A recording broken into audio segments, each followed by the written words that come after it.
Você já parou para pensar do que o seu corpo é feito? Você já ouviu aquela frase, você é o que você come? Do que será que nós somos feitos? Tem certeza disso? Então fica comigo que depois da vinheta nós vamos descobrir do que nós somos feitos.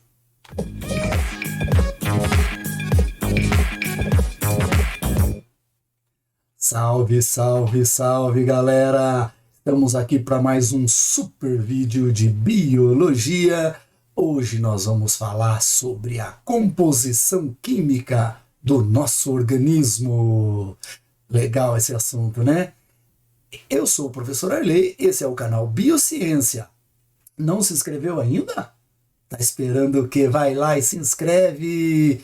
Vamos direto ao nosso assunto. Então, nós falaremos hoje sobre os fundamentos químicos da vida. E vamos começar relembrando alguns pontos. Primeiro, água e sais minerais é o assunto desse nosso vídeo. Qual é a composição química do nosso corpo? Essa era a pergunta inicial? Você estava curioso para saber a resposta? Tá aqui então, veja, olha, nós temos grande quantidade de substâncias compondo o nosso corpo. Dê uma olhada nesse indivíduo aqui e você vai perceber que nós temos muitos sais minerais, temos também esses que estão em preto, que são carbono, hidrogênio, nitrogênio, oxigênio. Lembra quando a sua professora falou na escola que nós somos formados de chomps, né? Carbono, hidrogênio, oxigênio, nitrogênio, fósforo e enxofre. Aqui nós temos algumas quantidades dessas substâncias, mas hoje nós vamos falar especificamente sobre água e sais minerais. Como nós podemos então chegar a essa classificação? Olha, primeira coisa, eu quero comparar com você aqui a quantidade de substâncias no corpo de um ser humano e a quantidade de substâncias no corpo de uma bactéria chamada Escherichia coli. Observe que a quantidade dessas substâncias, olha, elas estão aqui, ó, oxigênio, carbono, hidrogênio, nitrogênio, fósforo e enxofre, que é o nosso chomps, não podemos esquecer, né? Elas são praticamente distribuídas igualmente entre seres humanos e bactérias. Ou seja, independente se o organismo é micro ou macro, a composição química dele é praticamente a mesma. Tá legal? Estranho isso, né, gente? Eu também acho. Mas se nós somos filhos do planeta, então nós somos todos iguais na composição química. Composição química da célula. Então nós temos basicamente dois tipos de composição química da célula. Nós temos as substâncias orgânicas, aquelas que são formadas por átomos de carbono, que é o caso dos carboidratos, das gorduras, dos ácidos nucleicos, das vitaminas, das proteínas. E temos as substâncias inorgânicas, aquelas que não possuem átomos de carbono, que é o caso da água e dos sais minerais. Aqui tem uma exceção, tá, gente? O gás carbônico, que é o CO2, ele é um composto inorgânico, tá ok? Bom, então vamos lá. Nas substâncias inorgânicas, lembra? Água e sais minerais. Nós temos então a primeira substância inorgânica é a água, certo? Olha para ela, veja se você se lembra. A outra substância inorgânica, então, que nós temos são os sais minerais. Lembra? Substâncias inorgânicas sem carbono, água e sais minerais. Vamos em frente. Substâncias inorgânicas, então, vamos falar um pouquinho geral sobre a água, né? A água é o líquido mais importante desse planeta. A água é uma substância incrível. A gente não dá muito valor porque nós estamos num continente, né? O continente americano, que é um continente que tem muita água. Mas nós temos outras regiões do mundo que a água vale mais do que o ouro, não é verdade? Então a água, se um extraterrestre chegasse aqui hoje, ele ficaria impressionado com a água. Você não tenha dúvida. Essa camada de água do planeta nós chamamos de hidrosfera. Observa, gente. Nós temos a distribuição da água no planeta. Ou seja, 97,5% da água do planeta é água salgada, apenas 2,5% é água doce. E aqui nós ainda temos que muito dessa água doce estão em reservatórios subterrâneos. Então, nós sabemos que a água é um recurso ilimitado, porém, a água doce é muito limitada. Então, em torno de 75% do planeta é feito de água. Os países que mais concentram água no mundo, você sabe? Então, são Rússia, Brasil, Canadá, Estados Unidos, Índia, Colômbia, República Democrática do Congo e China, correspondendo a 60% de toda a água do planeta. Sabia disso? E o Brasil? Tem água? Sim, né? No Brasil, cerca de 60% da água consumida é destinada ao setor agrícola. Você sabia disso? 17% ao setor industrial e apenas 9% para o abastecimento doméstico. Então veja que a agricultura, nós somos um país essencialmente agrícola, não é verdade? A agricultura leva quase toda a nossa água. E o continente com maior concentração de água doce é a América, aqui, gente, com cerca de 39,6%, seguido do continente asiático com 31,8%. O continente com menor volume de água doce é a Oceania. Bacana, né? Agora que falamos sobre a água no mundo, vamos lembrar do nosso corpo. O corpo humano é formado por cerca de 60% a 70% de água. Né? Bacana, né? Essa imagenzinha. E nós, como recomendação do Ministério da Saúde, devemos consumir pelo menos 2 litros de água por dia. Bom, ainda continuando nas substâncias inorgânicas, nós vamos falar um pouquinho agora da parte química da água. Você lembra qual é a fórmula química da água? Com certeza, né, gente? Acho que todo mundo sabe isso, né? Então, a fórmula química da água é H2O. Eu vou colocar algumas características da água aqui, mas só algumas, porque outras a gente já sabe bastante, né? Por exemplo, a água é incolor, ou seja, não tem cor. A água é hialina, ou seja, transparente.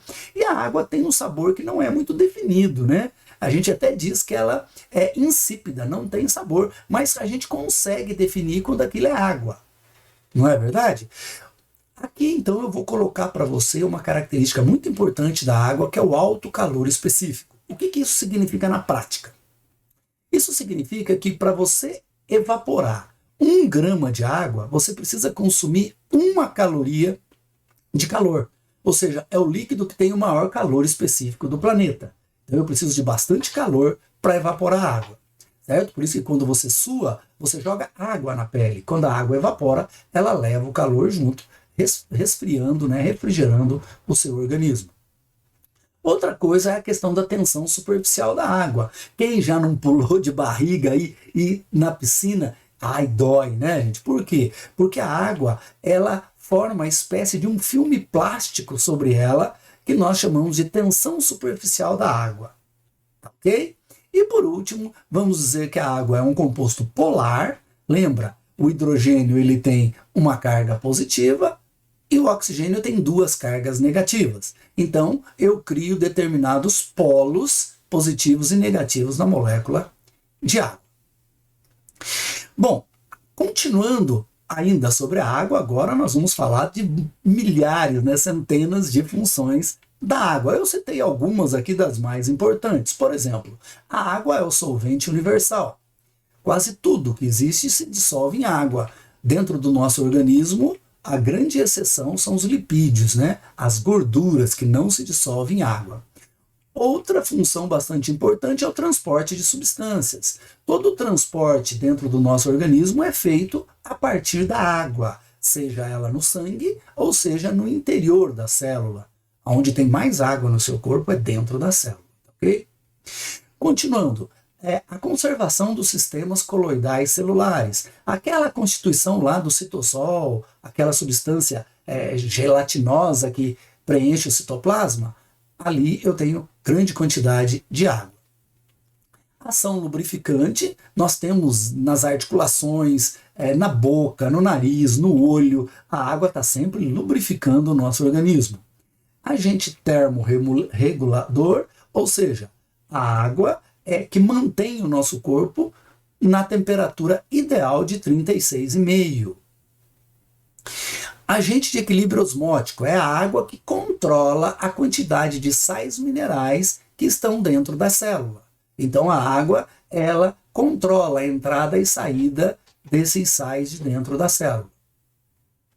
E a água também é um agente de hidrólise. O que isso significa? Hidroágua, lise, quebra.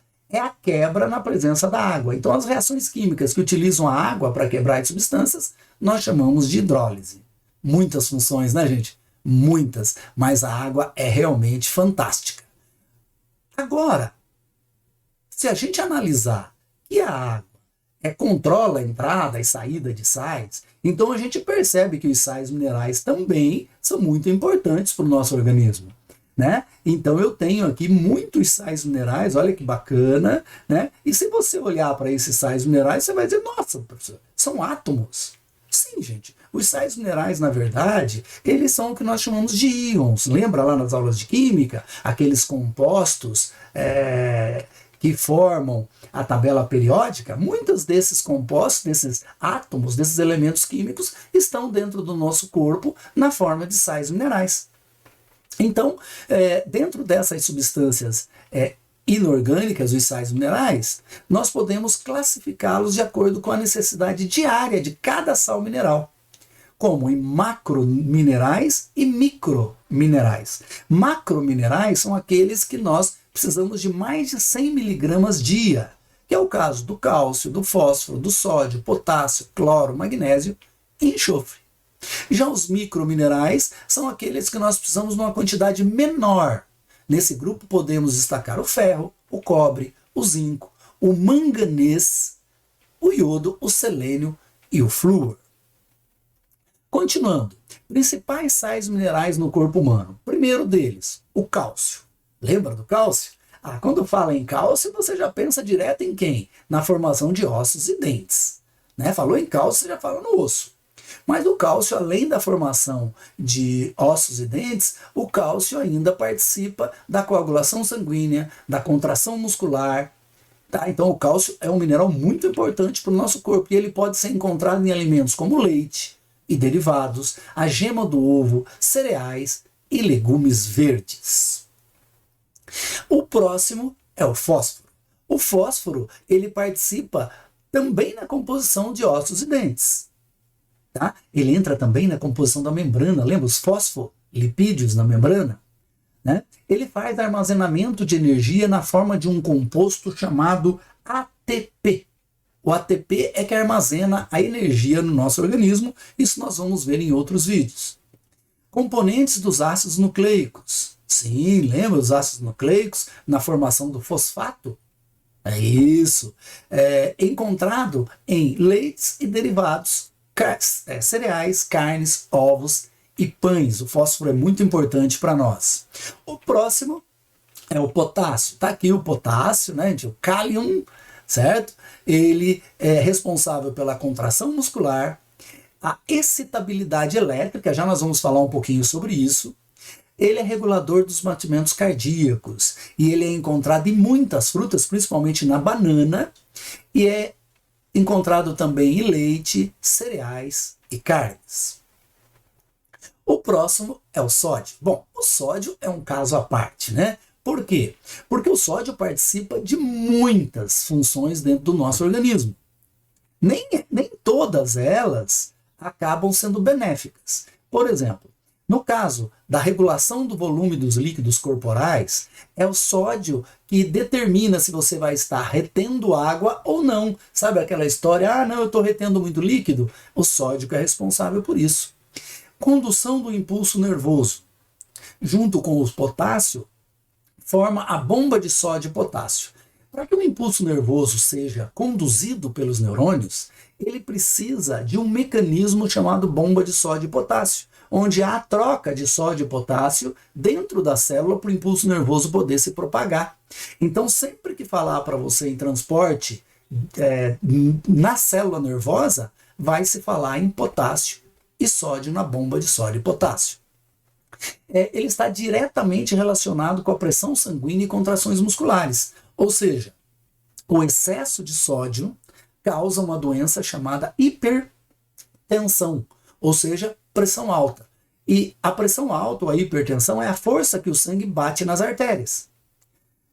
Acontece que se esse sangue bater com muita força nas artérias, pode romper as artérias.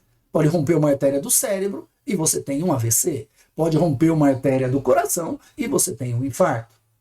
Certo? Então é muito importante que a gente controle a pressão sanguínea. E para a gente controlar a pressão sanguínea, a gente tem que estar atento à quantidade de sódio que a gente consome nos alimentos. Por isso é importante consultar os rótulos dos alimentos. Você que come batata frita, né? Aquela batata palha, vai lá, observa quanto de sódio tem na marca que você consome.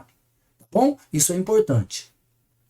E ele é encontrado no sal de cozinha, que é o cloreto de sódio, em alguns vegetais, queijos e diversos tipos de outros alimentos. Principalmente os alimentos industrializados, gente, eles possuem muito sódio. Tá? Tomar cuidado no consumo desses alimentos, dê sempre preferência a alimentos naturais, frutas, verduras, etc. O ferro, que é um sal mineral muito importante para nós, por quê?